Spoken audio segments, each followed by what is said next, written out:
বানাবো মোচার বড়ার রসা। তার জন্য নিয়ে নিচ্ছি এখানে একটা মোচা কেটে, মোচাটা আমি পিস পিস করে লম্বা করে কেটে নিয়েছি, এখানে ভাপিয়ে নিয়েছি। আর এখানে যে ছোটো দেশি আলু নিয়ে নিয়েছি, এখানে বেসনগুলো নিয়েছি, আর এখানে যে মশলা জিরা আদা লঙ্কা, আর পুরনে দেবো আমি তেজপাতা, গোটা শুকনো লঙ্কা, গোটা জিরে।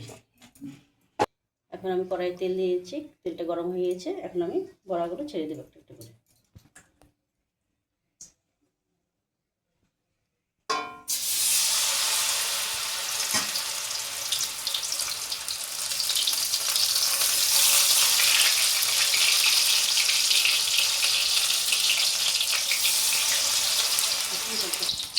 আমাদের ভাজা হয়ে গেছে, এখন বড়াটা নামিয়ে নিচ্ছি।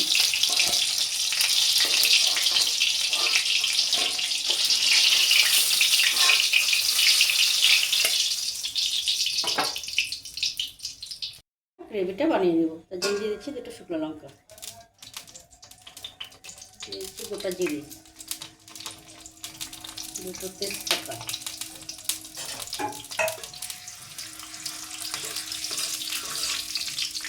এখন আমরা সিদ্ধ করে আলুটা দিয়ে দেব,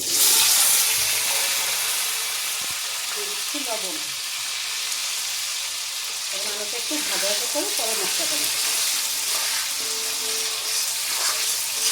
আমাদের আলুটা ভাজা হয়ে গেছে, এখন বেটে রাখা মশলাটা দিয়ে দিচ্ছি।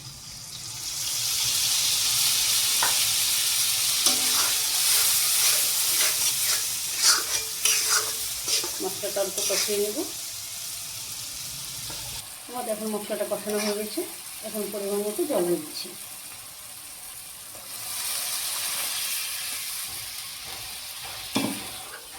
পাঁচ মিনিট ফুটিয়ে নিই, পরে বড়াগুলো দিয়ে দিই। ঝোলটা জল হয়ে গেছে, এখন ভেজে রাখা বড়াগুলো দিয়ে দিচ্ছি।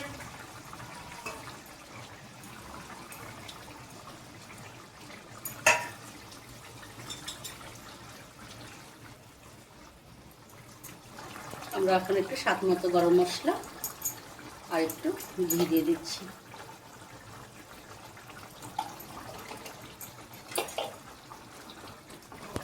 এখন আমাদের মোচার বড়া রসা কমপ্লিট, এখন আমরা নামিয়ে নিচ্ছি। এখন আমরা নামিয়ে নিচ্ছি।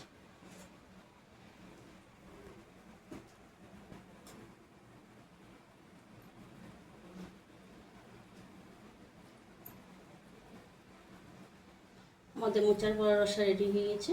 এখন এটা ভালো লাগলে আপনারা লাইক কমেন্ট শেয়ার করবেন।